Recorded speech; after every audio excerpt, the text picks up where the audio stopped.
Hello there. Thank you so much for joining me. We've got a lot to talk about today. So much has happened. We're going to go over Bernie Sanders' town hall, and there's a little bit of suspicion that perhaps some of those people that were asking questions were actually plants that were kind of geared against Bernie Sanders. But we're going to go over some of the town hall questions, also some of the things that Bernie Sanders said that were great, and maybe some of the things that were not so great. Also, connecting the dots with the modern regime change wars. I came across a great article I really want to share with you that really connects all of the dots, starting with Iraq in 2000.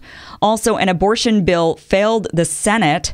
So we're going to get ready for this to be a major talking point in the 2020 elections. It's already making conservatives super angry today, and we're going to go over that. Also, are Democratic voters really looking for a centrist? Some experts are saying yes. I think many of us would disagree with that. And lastly, I do have a viewer question we're going to address today on the show. What happens to leftover campaign money? Which is a really great question. So all of that is coming up in the show. First of all, I do want to point out that there is a podcast now that is associated with the show. It's not quite up on iTunes just yet, but you can follow the link down below. And if you want this whole show in audio form, then that is where you can get it. Just in case you're driving, you can't watch the videos every day, but do look out for it to become an actual iTunes. You can subscribe to it there, or Google Play. I've just got to get that set up. And quite frankly, I've been really busy and I haven't done it yet. But I did want to get an audio version out to you. And I would love it if you would subscribe. If you're watching this, please subscribe, hit the bell so you get the notifications on the videos. Also, if you would like to support this show, then the link down is below for Patreon. And I really would appreciate your support to keep this show going. So much appreciated on that front. So let's go ahead and get started. Let's talk about Bernie Sanders' town hall with CNN. Let's go over, first of all, he pretty much hit the main stuff.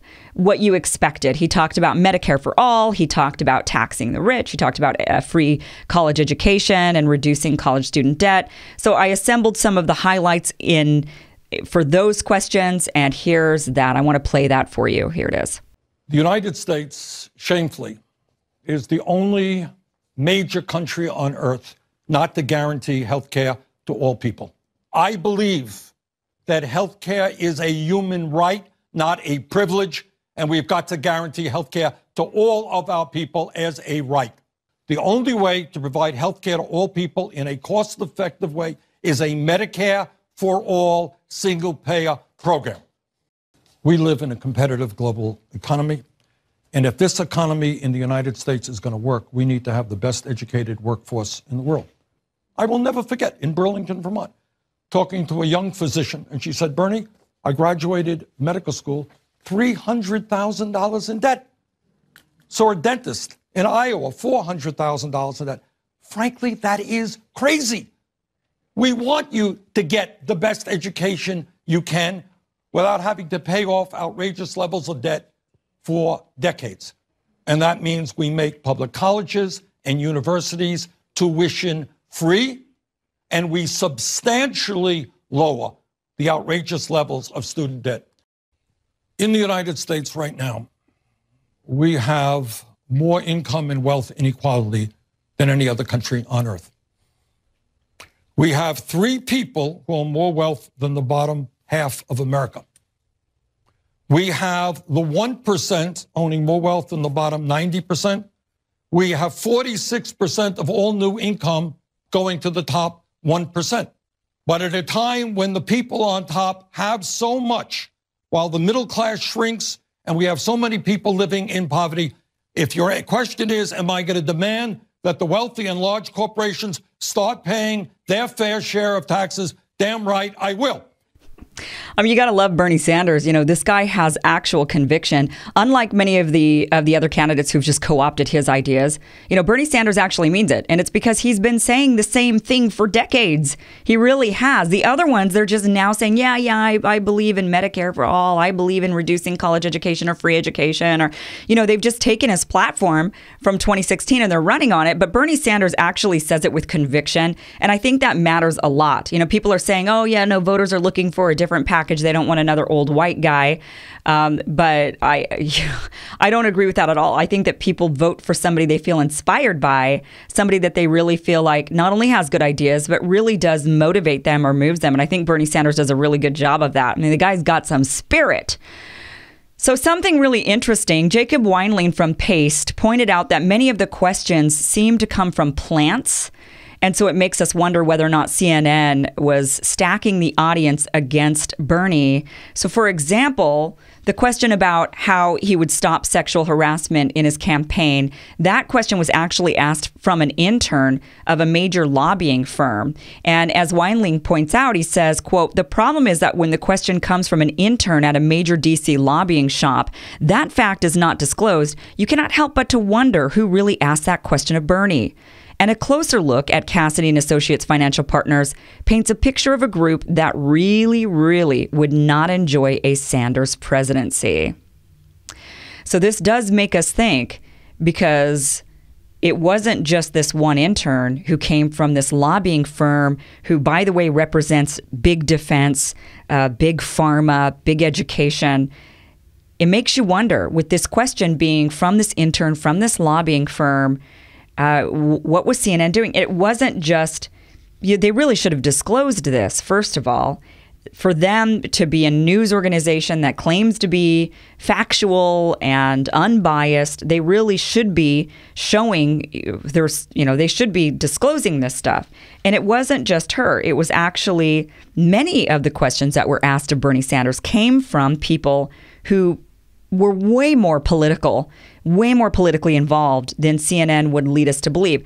When I see a town hall, I think that these are random people that they have selected who are supposed to be from the community. So it is kind of shocking when they actually come from really hyper-political backgrounds. For example, Tara Ebersol, she was one who asked about Medicare for All.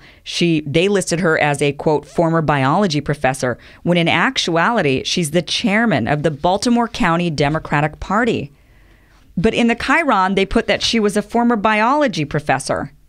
Why wouldn't they put that she was actually the Baltimore County director, county chair of the Democratic Party? Why wouldn't they put that?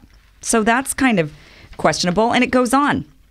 Abina McAllister, she was labeled as, in the Chiron, and by the way, a Chiron, if you don't know, it's the thing that goes down on the bottom.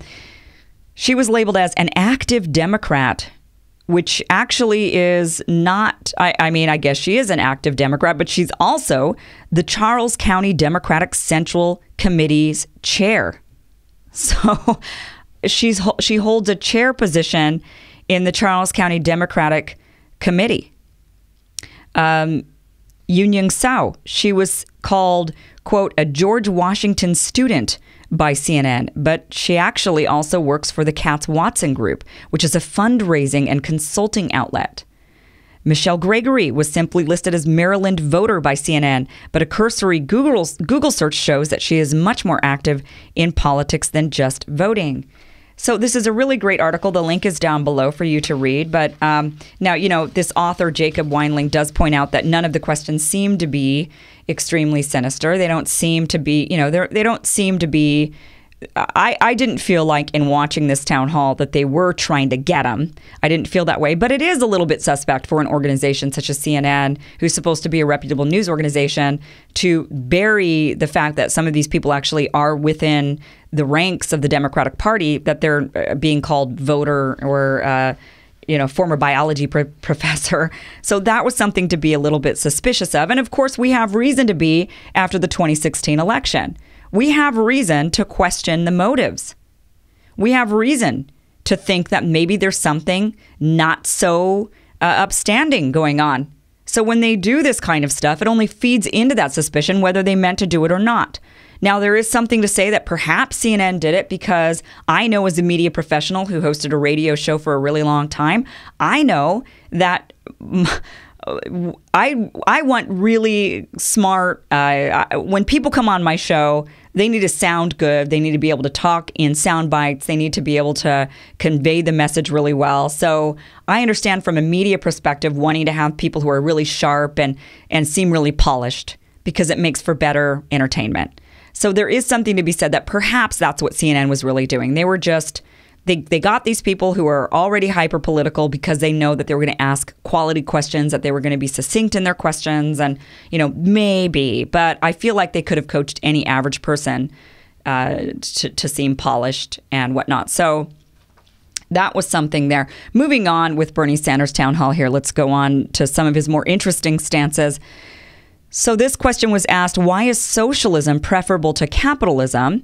And Bernie Sanders then made sure, he said, you mean democratic socialism?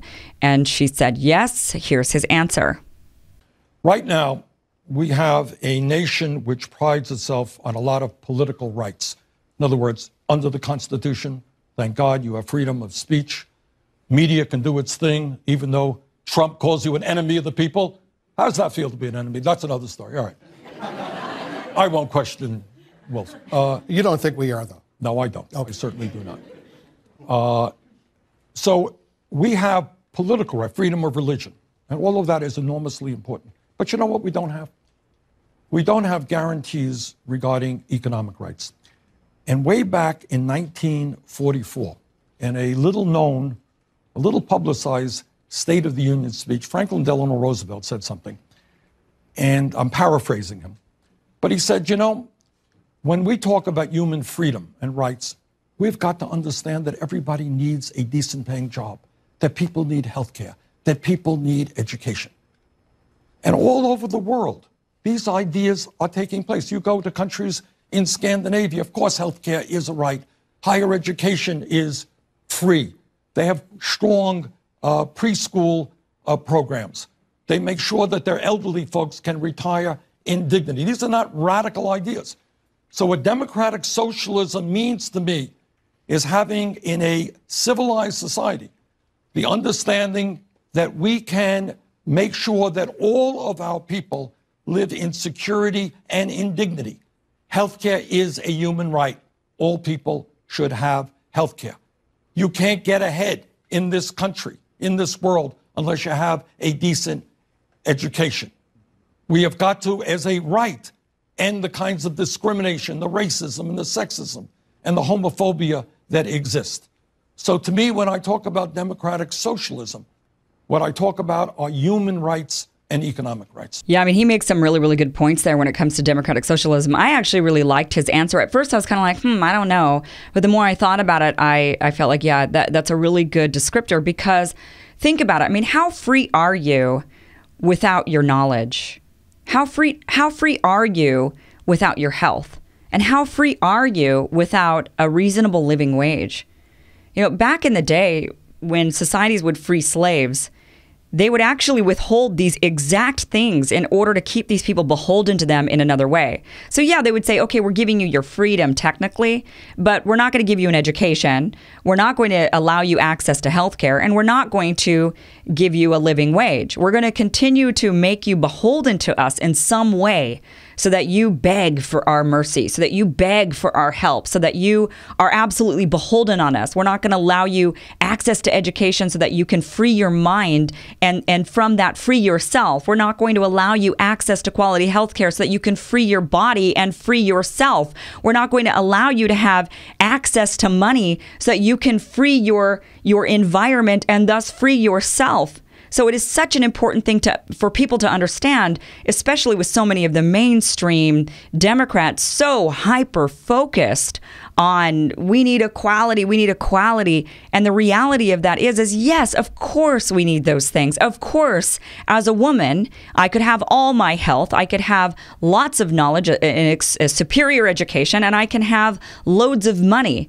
But if I am held back from having a job or from owning a home or from voting because of my gender, obviously that, of course, makes me beholden to the system. It makes me enslaved in some way. But also, how free am I as a woman if I'm allowed to have a job, if I'm allowed to buy a home, if I'm allowed to vote, but I'm not given an education, and I'm not given my health, and I'm not given access to money? How free am I then? The two go hand in hand. And it's so extremely important. I know so many at this, and now I feel like we have reached really, we've gone so far. I mean, to say that, I know some people say racial relations have never been worse in this nation. That is absolutely not true. We've had slavery in this nation. Obviously, we've had Jim Crow laws in this nation. So obviously, we are at a better point in racial relations and in gender relations than we've had in years past. We are making progress, even though it feels like it's an uphill battle at times. We have made tremendous progress. But what is holding people back right now, and what is keeping our nation from being truly equal, is the lack of access to these things, to knowledge so you can get ahead, to your health so that you can get ahead because your body is healthy and your mind is strong, for you to have a living wage that you can provide for your family. Those are things that absolutely, I think, are at this point in time. I know people are hyper-focused on racial relations and gender relations. I do think those are important, but I think what is the forefront, what is the most important thing, what's going to bring more equality, what's going to bring the equality the rest of the way for those other issues is going to be the income equality. And I always say this about the gay rights movement is a great example of this. The gay rights movement is on record the fastest movement to gain civil rights over any other group. And there's a really good reason for it.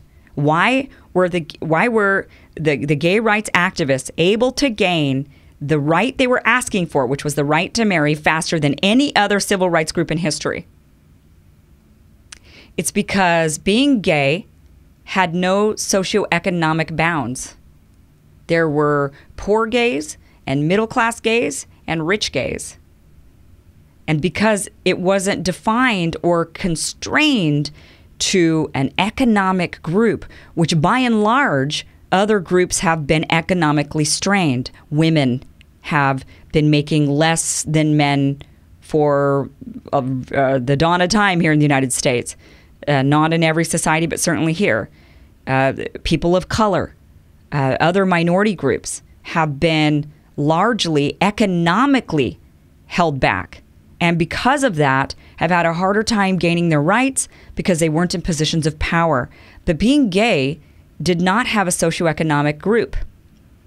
There are some extremely wealthy gay men like Peter Thiel. He's, but still, right? The guy is extremely powerful because he's got a lot of money. I mean, he took down Gawker. So when you've got these people with a ton of money and they're like, listen, I want a certain right. And by the way, I'm your boss. And by the way, I own you. And by the way, I own all this land and I own this big company. And so you're going to give me this right? People bow down to them. They say, okay, yes, we are going to give you that right. Enough wealthy gay men and women lobbying Congress saying, listen, we're filling up your coffers. You owe this to us. Then that is going to go through. I mean, that's just the reality of the situation. Money talks. Money talks. So that's why I think now with democratic socialism, I think that's going to usher in it's going to fill in the gaps the rest of the way. If you feel like the world is against you at this point, it's going to fill in the gaps the rest of the way. So I do think that the rest of it is economic. It will balance out the rest. I do want to move on here. I know I'm going on and on this, so let's keep going with the show. Moving on to now North Korea. I thought Bernie Sanders had a great viewpoint on that. I'm not going to play the clip because we're running out of time here, but he did say that he believes that it's a good thing that Trump is meeting with North Korea. He says that he thinks it's a good thing that we are going to be meeting with people who would be considered our enemy. I'm paraphrasing here, but saying it's a good thing that leaders would be willing to sit down with enemies or with brutal dictators or whatever you want to say to try to work it out. He mentioned that he would love to see, like the Palestinians and Israel sit down together and that conversation would be facilitated, things like that. So I thought that was a really, really good answer because that is true. I also think that's going to help Tulsi Gabbard quite a bit in her campaign because that's the big knock against her is that she actually sat down with Assad and people consider that to be cozying up.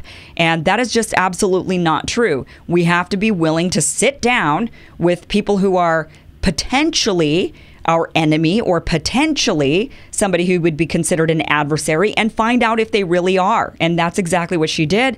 That's what Bernie Sanders is saying is also a good idea. Now, moving on to Venezuela. This is where things get controversial People are saying that Bernie Sanders did not. Some are saying he didn't answer this quite well.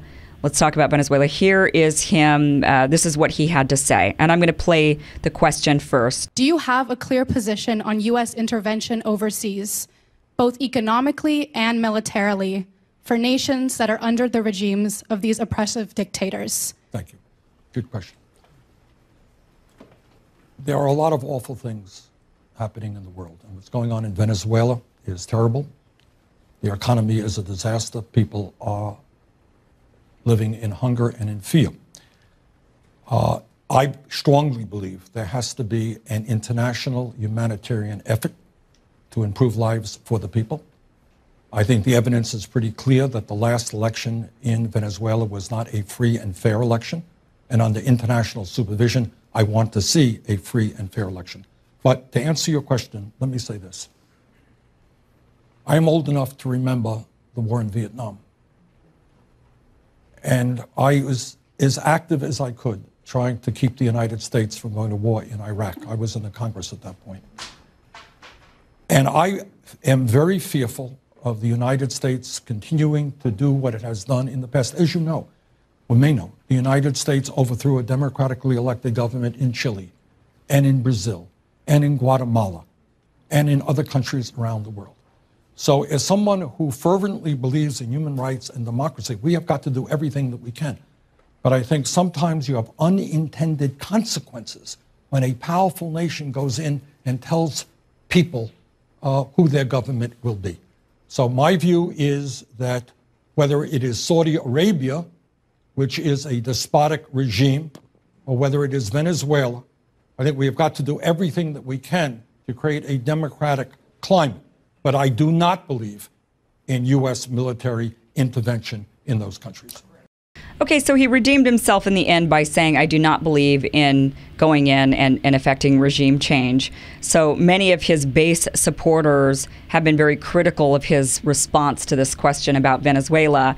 I think maybe the average majority, not majority, I should say, but the average non-progressive Democrat maybe would say, okay, that answer was fair enough. But the progressive sides are kind of like saying, oh my gosh, what was he doing? Seems like he kind of sold out a little bit on that. And the reason is because when he talks about, it sounded like for a second he was saying that it was that Maduro was a brutal dictator. I don't think he actually said that. I think he was saying that about Saudi Arabia, but he wasn't transferring that over to Maduro necessarily. He did talk about we do need to get our humanitarian effort and humanitarian aid into Venezuela. I think that's absolutely true. I get that there's reasons why the Venezuelan people need humanitarian aid. I believe a lot of that has to do with the sanctions that were placed on Venezuela by us. I do think that we have gone through, we have tried using various means to basically bankrupt that country and to bury them. And now, unfortunately, because of that, they need humanitarian aid. But nonetheless, people are starving. They need humanitarian aid. Why doesn't really matter to the person who's hungry. They just want to be fed. So I do think that they need the humanitarian aid. And then after we give them the first essential, it's kind of like going into the emergency room.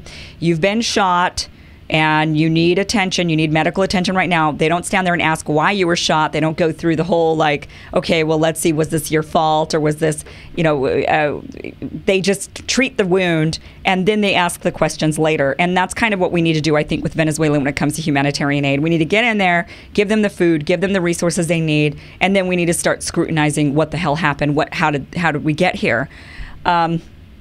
He then also mentioned them not having a free and fair election. I think there's a lot to say on that. I think there's a lot to say there. But I don't have time right now on that. Now, that very well may be true. They might not have had a free and fair election. I don't know enough about it to comment either way. But I do know that I can imagine a scenario. Like I said, this is a whole different. I'm not going to get into that right now. So, what I do want to say about it is I do like at the end he did say we should not be affecting regime change in Venezuela. And that leads me to the next topic. We're going to take a little break here, a little breather, and we're going to move on to connecting the dots, connecting the regime change war dots. And that is coming up. Now, if you're watching this on YouTube, click this thing right here. That'll take you to the next video so we can continue this. There it is.